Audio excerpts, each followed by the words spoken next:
Nas margens do grande rio, do rio das Amazonas, fica Itacoatiara, minha terra, minha amada. Linda Itacoatiara, cidade da pedra pintada. Fica Itacoatiara, minha terra, minha amada. Algumas cerimônias realizadas no Natal não deixavam de ser interessantes. Todas as senhoras e moças do lugar seguiram em procissão até a igreja. Inúmeras crianças participavam também da procissão, cobertas de grotescos enfeites. 3 índias velhas iam na frente, levando o sairé, que consiste num traçado de cipó semicircular, coberto de um tecido de algodão e incrustado de pedaços de espelho e enfeites semelhantes. À noite, o povo se entregou a alegres folguedos por toda a cidade. Os negros, devotos de um santo que tinha sua cor, São Benedito, fizeram sua festa à parte e passaram a noite toda cantando e dançando ao compasso de um tambor comprido, chamado de Gambá do Caracaxá. Os índios não executaram nenhuma dança, já que brancos e mamelucos tinham monopolizado todas as morenas bonitas do lugar. Os negros e os índios justificavam sua bebedeira, dizendo que os brancos também se estavam embriagando do outro lado da cidade. Serpa, 24 de dezembro de 1849. Henry Walter Bates.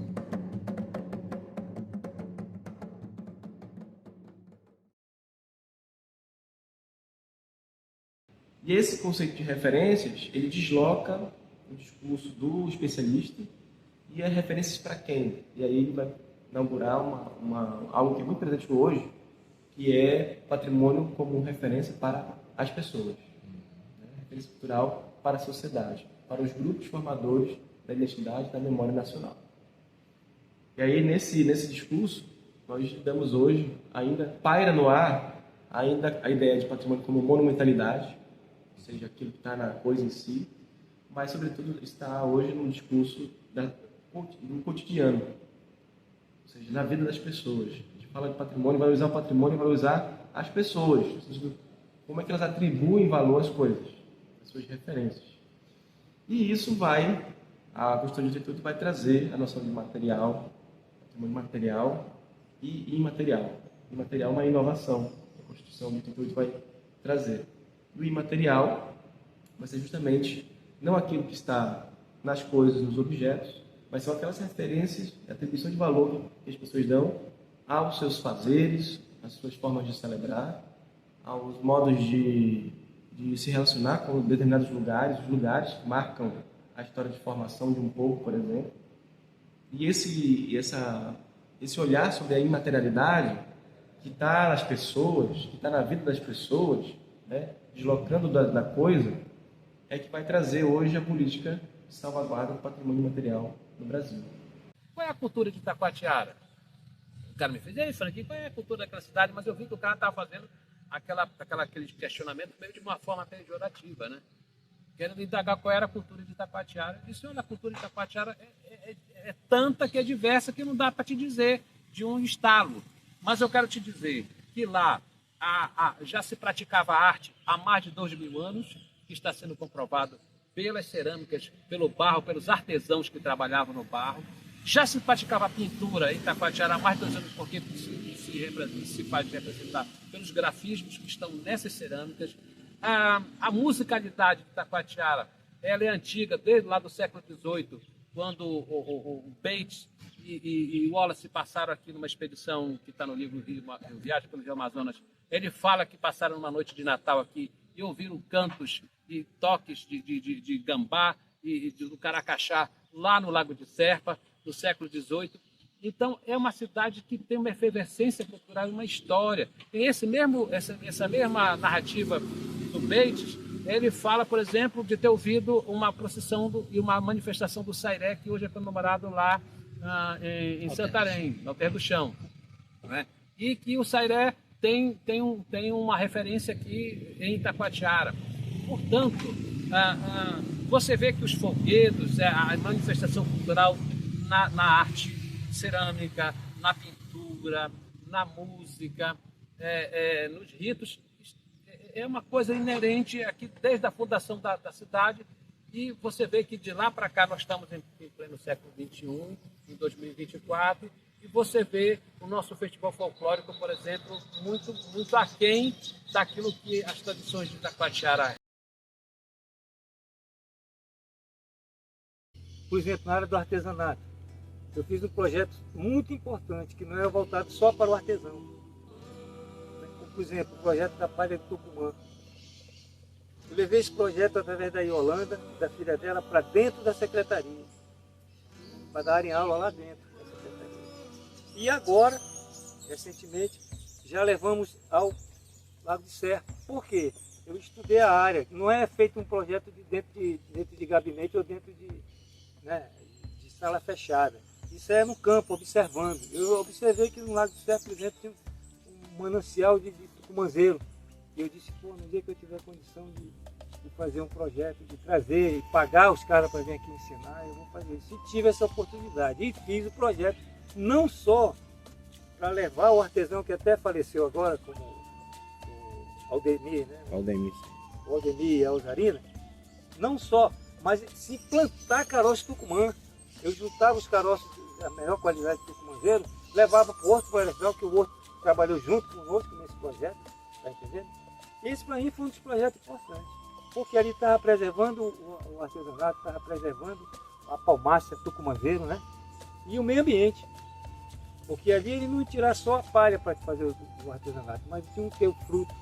Então nós plantamos vários pés e distribuindo vários pés para serem plantados lá, junto com o projeto. Esse foi um dos projetos que eu achei importante. É porque assim, a gente procura incentivar as pessoas para o artesanato não morrer, né? Não acabar. E aí, se as pessoas se interessam, elas vão, passam uma para outra, vão passando. Né? Mas se não se interessar, acaba assim mesmo. Para mim, é uma terapia.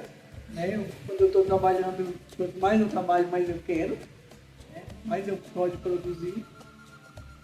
E sair para vender. Isso daqui foi eu que fiz. Isso aqui é meu trabalho. Eu vivo disso. Para mim, sim. Gostaria que as pessoas se interessassem mais pelo trabalho da gente. Incentivassem, convidassem a gente para ir participar de curso, dessa oportunidade, às vezes porta para a gente trabalhar. Aí isso daí é um incentivo bom para a gente. A Festa da Fogueira, ela é na comunidade da Vila de Lindóia, no município de Itacoatiara. Ela está agora na sua 20ª edição, então assim já tem uma tradição de 20 anos que é feita essa fogueira, entendeu? E esse ano nós estamos com 18 metros de altura.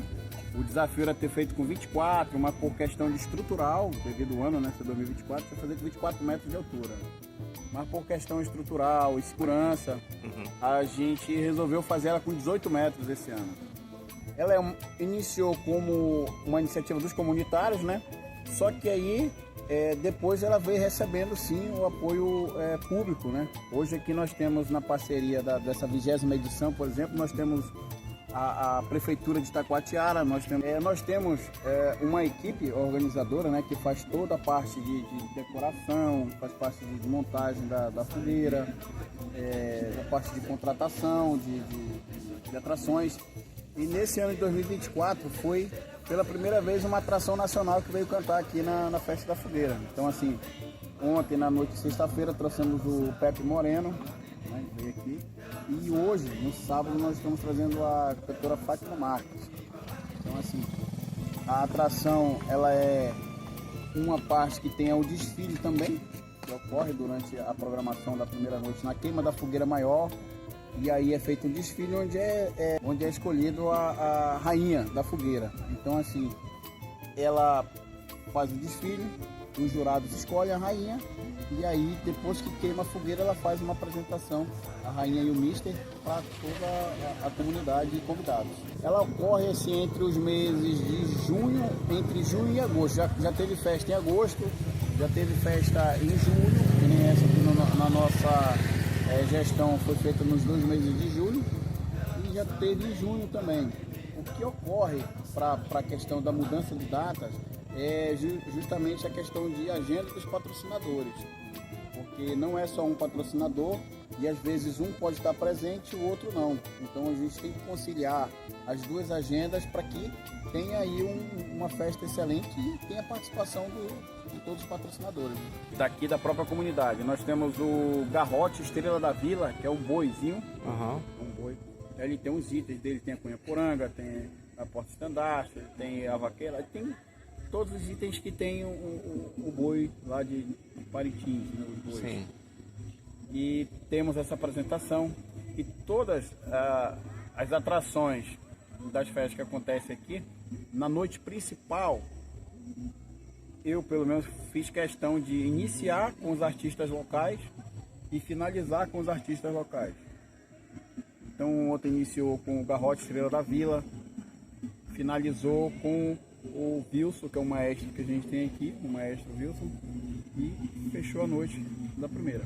Hoje nós vamos ter a apresentação de uma quadrilha, também daqui da comunidade. E vamos finalizar também com uma atração aqui da comunidade. A festa Santo Antônio e São Pedro, né, são consideradas festas juninas, né? Porque eles trazem um contexto de uma realidade religiosa e o costume de um povo, né? O costume de fé, um povo que acredita, um povo temente, um povo que deposita também a sua vida em torno da religiosidade, né? Então São Pedro, de maneira especial, que estamos celebrando hoje, estou aqui para celebrar com a comunidade, vem trazer também essa realidade da vida do povo, né? Trazendo aí essa cultura, trazendo o envolvimento, o costume, as famílias, né? Você traz uma dimensão assim de espiritualidade que transforma na ação, na vida, na convivência das pessoas, nos relacionamentos. Então essa religiosidade que motiva, ajuda o povo também a viver o seu dia a dia, a sua fé, né? a sua missão, o seu compromisso. Então para nós assim, é algo muito especial realmente que vem, né, para trazer assim, um fortalecimento da nossa missão como pessoa, como cristão e também como cidadão, né? Porque isso é um costume, uma cultura de gerações, de famílias, né, que se mantém da vida presente no nosso meio. Ela foi fundada a igreja de São Pedro por causa do pessoal que queria tirar nós daqui. Já tinha um bocado de morador aqui. Aí nós reunimos e fundaram a igreja de São Pedro. Mas foi uma forma de pagamento de promessa ou porque vocês viram como estratégia para ficar? Não, porque aí nós precisávamos ficar e não tinha como nós ficar. Aí nós resolvemos fazer a igreja dele. Pedir ajuda para ele e ele ajudou nós. E fundamos a igreja dele. Tinha alguém que tinha devoção a São Pedro antes? Não lembro, não. Não? Não. Ou simplesmente foram, compraram uma imagem e disseram, não, é São Pedro. Como que foi? Rapaz, fizeram um barracãozinho, aí trouxeram essa imagem aqui, ó. Foi a imagem que foi feita, a primeira imagem dele de São Pedro. Que foi fundada a igreja dele. Ele estava lá no Divino. Aí me trouxeram, eu reformei ela ontem. Dei uma pintada nela, dei uma ajeitada nele. Ela estava na igreja do Divino Espírito Santo, lá na colônia. Na colônia. Ela fica lá, essa imagem? Não, ela estava lá. Aí mandaram para nós. Tá. Mas ela é de alguém específico ou é da igreja? É da igreja. Da igreja, É da né? igreja. Tá. Aí a senhora fala que foi uma estratégia, então, para vocês ficarem. Porque eles queriam tirar nós daqui, aí nós fundaram a igreja de São Pedro. Ele é feito de gesso. Gesso? Aí onde tem um defeito eu passo gesso, aí quando termina aí eu vejo as cores que ele é, aí eu pinto as cores que eles são. Ele sempre foi essa cor mesmo? Ele foi sempre isso aqui, ele veio com esse amarelo ou azul. Eu não posso mudar a cor, eu tenho que fazer tudo com a cor que vem. Entendeu? Eu vi que o santo lá da igreja tem um chapéu. Foi. Foi a senhora que fez aquele chapéu? Foi. Não, eu comprei e eu coloquei nele. Converso com ele, eu digo que eu vou deixar ele bonito. Aí eu dou um banho nele, lavo bem lavado, enxugo. Aí eu vou ver as cores que é e eu começo a pintar. A base dele é de madeira? De madeira, a base dele é de madeira. Mostra ele pra é gente. de madeira. A base de madeira. O santo é de gesso. É de gesso. Mostra atrás dele. Pra gente ver. E as pessoas gostam do seu trabalho? Mas eu muitos gostam, né? Porque eu faço por amor, faço porque eu gosto de fazer. Me sinto bem fazendo isso. Eu gosto demais de pintar. Principalmente ele. Essa barca aqui é do São Pedro. Daqui nós vamos pintar, vamos ajeitar. Para sair essa barca que sai na procissão. A senhora pinta ela? Eu pinto. Quando traz a tinta, eu pinto tudinho, eu ajeito. Quem que fez essa barca, foi a senhora? Mano, essa barca, quem deu de presente para São Pedro foi a Bela. Quem é a Bela? É uma senhora que já faleceu. Foi ela que deu essa barca para São Pedro. É aqui que é colocado o andor dela? É, que ele fica, São Pedro. Quando eu me formei em oração, eu fazia as minhas festas nos quintal dos vizinhos, né? Eles me davam de quintal e eu fazia todo ano. Então, eu faço a festa de santo de São Jorge e de Iemanjá, Pretos Velhos e Cosme e Damião. São essas festas de santo que eu faço com o Xangô, né? Aí, quando eu me formei, o meu pai já foi fazendo a minha seara, né? Que era no quintal da nossa casa. Eu fiquei só fazendo as festas de santo. Quando termino, eu faço a festa das santas, que é de São Jorge, de Iemanjá. Eu vendo mesa. Eu gosto mais de organizar a venda de mesa, né? Eu vendo para quem eu conheço. Porque quando termina, a gente tem muito trabalho, tem que fazer limpeza, descarrego. Então eu invito muito a festa de pecador, porque há muito problema de bebida, né? Tem pessoas que não sabem beber. Mas graças a Deus que durante eu me ter com as festas dançantes, eu nunca tive problema em casa. Nunca mesmo. Então a senhora realiza a festa de Iemanjá, que é na virada do ano? Venda de mesa, tem banda, não tem? Tem. A festa de Iemanjá, o que eu faço? Se a minha filha é filha de Oxum, eu visto ela de Oxum. Se eu sou filha de Iemanjá, eu me visto de Iemanjá. Se meu filho é filho de marinheiro, ele vai se vestir de marinheiro para a festa. Então, quando eu fazia a festa de São Jorge, que eu faço, né, tinha um padre aí da igreja, ele mandava as pessoas vir fazer oração. Nós éramos unidos. E depois que trocou, né, aí também não fui lá, fiquei envergonhada, né, já não gostava, ficou por isso. Mas nós fazemos as orações, só não tem a procissão, né, que ninguém faz, eu nunca fiz a procissão. Nós fazíamos a festa aqui, nós damos comida ao povo, né, ao público, nós fazemos as orações, nós fazemos a homenagem de São Jorge. Eu já representei cigana, eu já representei sereia, tudo já representei no carnaval, entendeu? Eu me sinto feliz, muito feliz, porque o Pai José hoje, ele é muito falado, até no meu bar. E poder presenciar mais esse ano, tanto a procissão fluvial quanto terrestre, é justamente manter e passar também para as nossas crianças, gerações que estão chegando, essa cultura, essa tradição. Porque eu lembro que quando eu era criança, meu avô me levava, né, e era até sair ali do Jauari para justamente ver a procissão. Então ver hoje tudo isso é a gente voltar ao tempo e também transmitir esse conhecimento para as novas gerações, para que isso cada vez mais se perpetue e não se perca.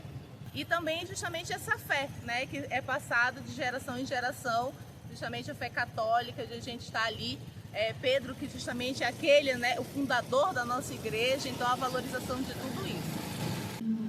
Há 2 anos atrás eu tive a bênção de receber a vida da minha filha. E no dia que a gente estava lá no no hospital para receber ela.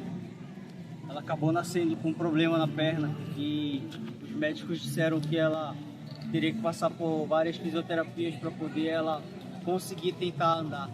Mas eu, no mesmo dia, fui na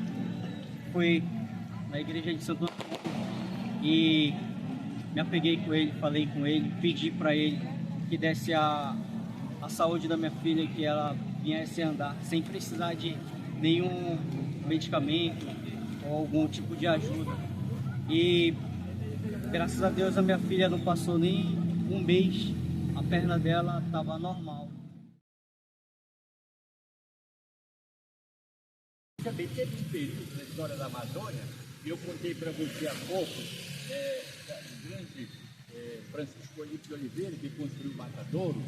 Naquele período, início do século XIX, 20 por ali, fim do século XIX, início do 20, houve a seca do Nordeste. E muita gente veio para a Amazônia, onde a Itacoatiara foi um destino da maior parte estrutural. Então, eles aqui, para extravasar a sua tristeza, a ausência da terra, eles se reuniam para fazer essas danças folclóricas que eles trouxeram. Então, o Bumba Meu Boi se tornou em Boi-Bumbá, em decorrência dessa improvisação deles, juntando o local com a tese que eles traziam do lado do Nordeste. E aqui era o campo da Caixa d'Água, onde nós andávamos bola. E foi aqui que eu fiz o meu Boi-Bumbá Mina de Ouro. Aqui é que o nosso Mina de Ouro se apresentava, saía cantando nas casas da cidade de Itacoatiara, ganhando um trocadinho. Agora aqui nós tivemos grandes quantias, dois principais. Zé Barros, pai do seu colega de academia ali do Barros, e tinha o Eliezer Farias, também da academia de Itacoatiara. Eram dois cantadores, né, dois poadistas, e eles faziam toadas maravilhosas, eram poetas réplicos, poetas populares, e o boi deles era uma coisa fantástica. A população, quando o boi passava, a população acompanhava, porque a festa do boi no baile de Itacoatiara era uma festa realmente popular. Ele se apresentava depois de uma casa, a vizinhança toda ficava ali perto para assistir, porque além das facetas do boi para assistir, da Catirim, do Tajubá, do Pai Francisco, tinha os quadristas que faziam quadras mencionando os circunstâncios. Isso era do Zé Barros. Zé Barros, pai de Salomão Barros. Ele botava um chapéu grande na cabeça, e ele botava na frente do chapéu uns vidros que ele mandava esmerilar, e aquilo, à medida que ele mexia a cabeça, aquilo brilhava no alto. Era lindo demais, né? Então ele tinha um chapéu realmente desenhado, as fitas caídas, coloridas, né? E era muito estiloso. Então muitos acompanhavam o boi garantido, o boi dele era garantido, porque ele se apresentava bem, tinha uma voz grossa, forte, né? E isso também cantava. Eu me lembro do boi. Agora, das quadras que a gente fazia, eram quadras assim, catecistas, não eram simples, né? Eu cheguei a acompanhar, como você acompanhou também, o Tirafama, né? E eles tinham um evento muito legal, que era a Matança do Boi. Esse evento poderia marcar o folclore de Itacoatiara, poderia atrair turistas para cá, inclusive. Era a minha esperança. Mas, infelizmente, eu vi isso, eu fui testemunha disso, né? E eu fiz, inclusive, um projeto para eles. Eles disseram que usaram esse projeto até para o Ministério, ganharam não sei o que com isso, não sei como eles fizeram. Eu sei que eles pegaram esse projeto que eu fiz, eu montei para eles.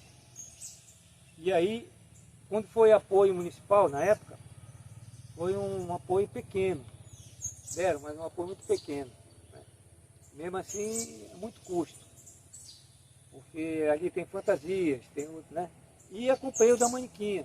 A Maniquinha é a mesma coisa, coisa que eu não tinha nem me lembrado, por isso que eu digo, são tantas coisas que eu não me lembro.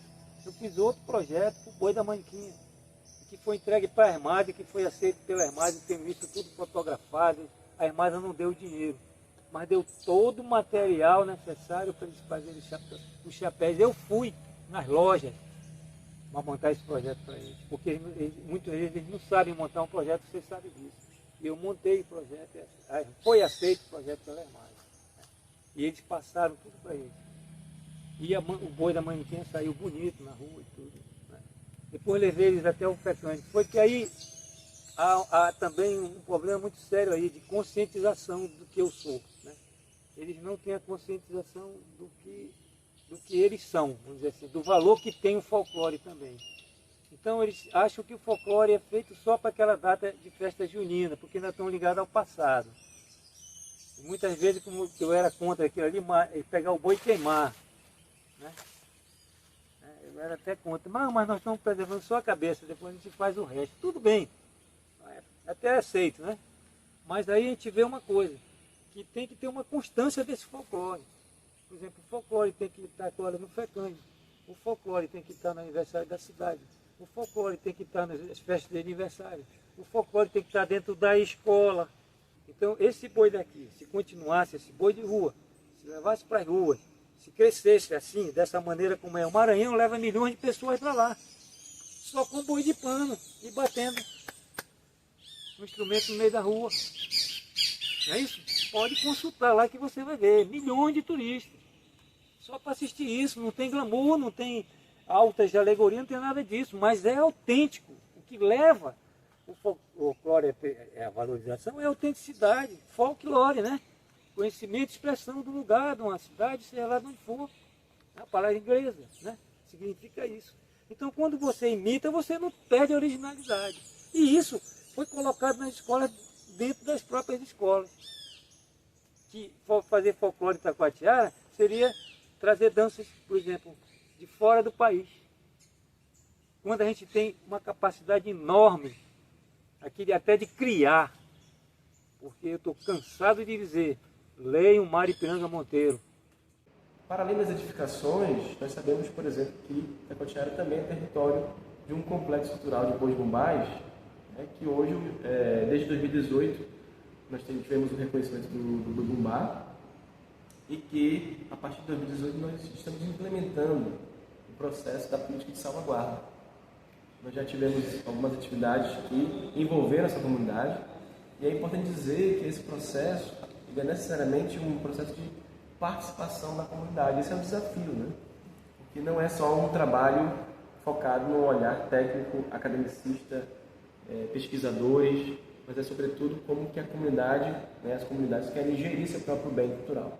Já encontrei o FECANI nos meus 15 anos, 16 anos, realizado na praça. Na Praça da Matriz, Nossa Senhora, próxima à Igreja Nossa Senhora do Rosário, e foi um dos momentos mais ricos do festival, né, por agregar ali não só o centro do patrimônio edificado de Taquatiara, mas como o patrimônio paisagístico, que era o Rio Amazonas. Quem que não lembra do Ponto do Sol?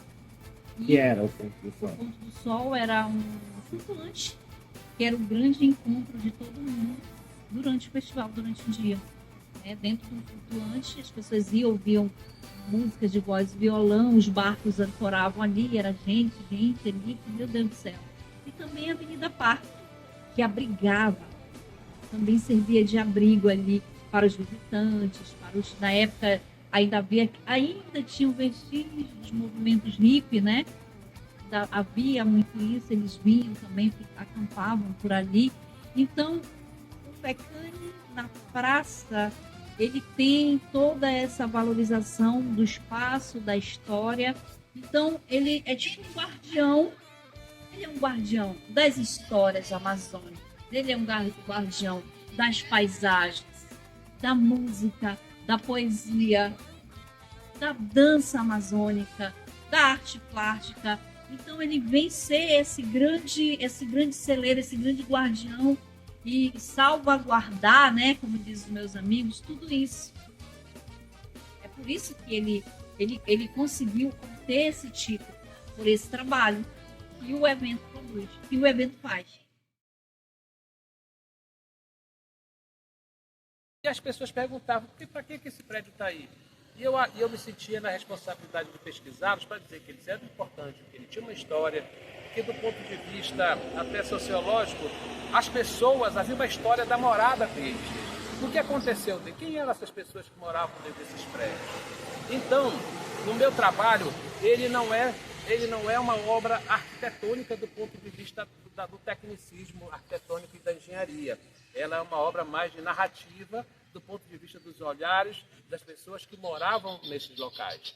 Qual a importância desses prédios tinham para a cidade, enquanto as vivências que ele tinha das pessoas que moravam lá, e se eram prédios comerciais, essa atividade econômica ela dinamizava o desenvolvimento da cidade. Se era um prédio de família, essas famílias fizeram algo, tiveram alguma ação social na cidade, como é o caso, por exemplo, lá do Casarão, que é da Academia Itacoatiarense de Letras, que hoje nós somos membros. Descobri coisas interessantes de lá, não é? Que foi um casarão, que é um palacete, né, de um coronel, mas que em um dado momento foi uma escola pública do sexo feminino lá.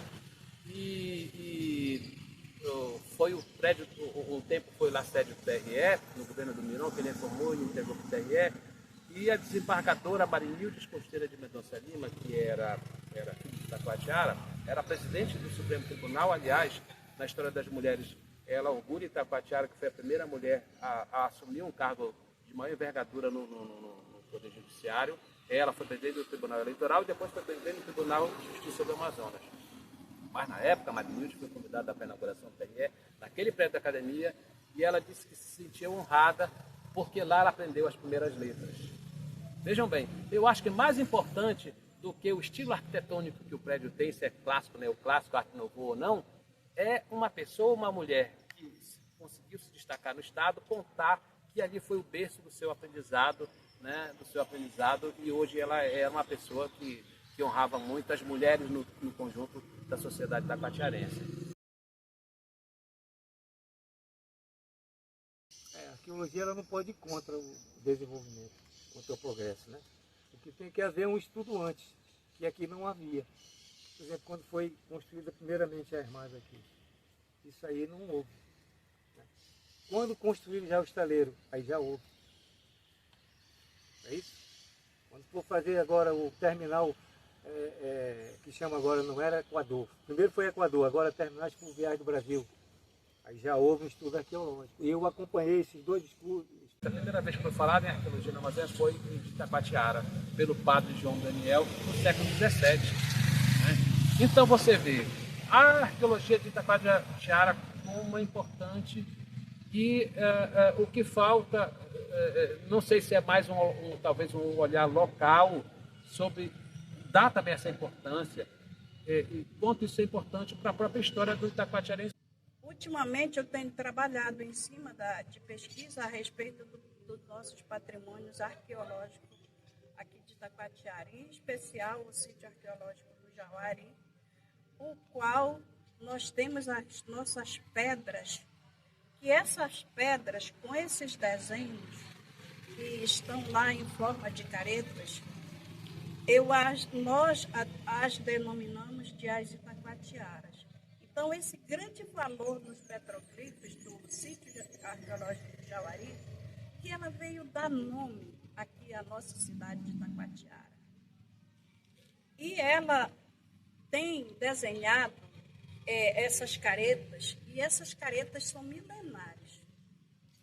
Então, através dos carbonos, trabalhado pelos arqueólogos que chegaram aqui a Itacoatiara, eles constataram que as caretas que estão cravadas em baixo relevo nas pedras do Jauari, elas têm aproximadamente 2.700 anos do período neolítico antes de Cristo. Então, elas são milenares. E aqui nessa nossa região de Amazônia, nós tivemos um povo muito numeroso. Inclusive, essa orla da nossa cidade de Itacoatiara, ela era toda habitada. Por que eu, Maria de Castro, digo que essa orla de Itacoatiara era toda habitada? Por conta que ela tem os seus vestígios. E eles deixaram nas pedras, eles deixaram seus vestígios nas pedras e nas cerâmicas. E as cerâmicas são as mais visíveis, porque toda a orla da nossa cidade de Itacoatiara vai embora além da orla da nossa cidade. Se você for escavar qualquer lugar, você vai encontrar pedaços de cerâmica. Uma pedra, a nossa pedra que está na praça, que foi retirada do sítio arqueológico de Taquatiara, ela não é aquela pedra que representa o nosso povo originário, porque ela foi escrita não pelo nosso povo, ela foi escrita pelos invasores que chegaram aqui, os europeus que começaram a navegar nos nossos rios amazônicos, que com certeza se admiraram e acharam esse local, que era um grande pedral, com pedras, lajes inteiras, que hoje elas não são mais inteiras, pararam naquele lugar e fizeram uma datação da história do trabalho que eles vinham fazendo, que é aquela data que eles colocaram lá e colocaram uma cruz, colocaram tropa. O que significa tropa? As tropas de resgate, que essas tropas de resgate que resgatavam covardemente os nossos indígenas, o nosso povo originário que vivia uma vida feliz nesta terra que hoje é a Amazônia e hoje é o Brasil. E a gente tem que ter cuidado com o patrimônio. Aconteceu um crime horrível, talvez não por maldade, mas por um pouco de egoísmo para querer dinheiro. Cobriram as pedras que a natureza levou bilhões de anos para construir, uma das coisas mais lindas do mundo, aterraram tudo, arrancaram as pedras. A professora Terezinha, ela tinha uma ideia da gente fazer passarelas no meio das pedras e colocar luzes de várias cores, agregando a plantas como o ipê, por exemplo, que são plantas nossas, que quando a gente vê na estrada a gente fica fascinado com tanta beleza. E as próprias plantas que nascem lá na tapera são lindas, com flores rosas, flores de outras cores. Realmente, o patrimônio e turismo ele acabou levando no Brasil, na maior parte das cidades brasileiras, um processo de retirada das pessoas, né, ou seja, para que o turista pudesse passar. E esses espaços foram sendo cada vez mais tirados das mãos daqueles que construíram, aqueles que se apropriam, aqueles que significam esses. Então existe um processo necessário de compatibilizar o patrimônio e o turismo no sentido de não retirar as pessoas desses espaços, mas potencializar essas pessoas nesses lugares, que é elas que compõem o patrimônio juntamente com esses espaços turísticos, falando de patrimônio material, né? Porque existe também a possibilidade do turismo do ponto de vista da relação do patrimônio imaterial, né? E como casar a ideia do patrimônio imaterial com o turismo, sem afetar a questão de vincular a comercialização exacerbada e apagando as relações simbólicas, relações dos saberes tradicionais vinculadas a essas práticas. Turismo e cultura, turismo e patrimônio, eles são, assim, andam lado a lado. Sem cultura e sem patrimônio histórico, arquitetônico, a gente não faz turismo. Eles são essenciais e precisam andar muito lado a lado, né? O turismo, ele faz esse papel, querendo ou não, de valorização dessa cultura dentro da comunidade local. Eu acho que quando as pessoas, infelizmente nós somos assim, quando o outro começa a valorizar a sua cultura, a gente começa a perceber que talvez isso seja interessante, talvez esse patrimônio, talvez essa cultura, esse costume seja interessante. Então, querendo ou não, o turismo ele faz esse papel, né? Eu acredito que Taquatiara tem vários potenciais, assim, mas eu acredito que o que tem mais potencial, eu acho que também é mais pela questão pessoal, também seria o turismo arqueológico. Taquatiara, ela tem um algo que é só dela, de fato. Eu acho que o pôr do sol é muito bonito. Eu acho que existem micro situações ao longo do dia a dia de quem vive aqui em Taquatiara que consegue perceber a sua potencialidade e diferença das cidades brasileiras. Eu acho que fazer essa comparação com o Brasil é muito difícil, porque o Brasil ele é muito amplo e muito diverso. Então, eu acho que fazer a comparação já com outras cidades do estado do Amazonas já é difícil, mas no Brasil. a comunidade do Espírito Santo e o povo em geral, o encerramento da festa do padroeiro da nossa comunidade.